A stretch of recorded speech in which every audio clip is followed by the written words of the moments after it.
За, танай намын 60 тэрбумын асуудлыг яригдж байна. Та нар яагаад тайлбарлахгүй байгаа юм бэ гэж.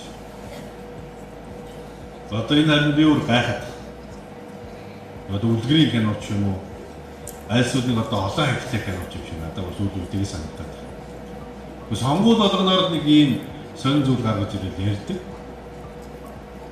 Монголын ард түмэнд хөдлөх гэж оролддог. Ингэсэн байх шүү гэж одоо ойлголцож хичээдэг.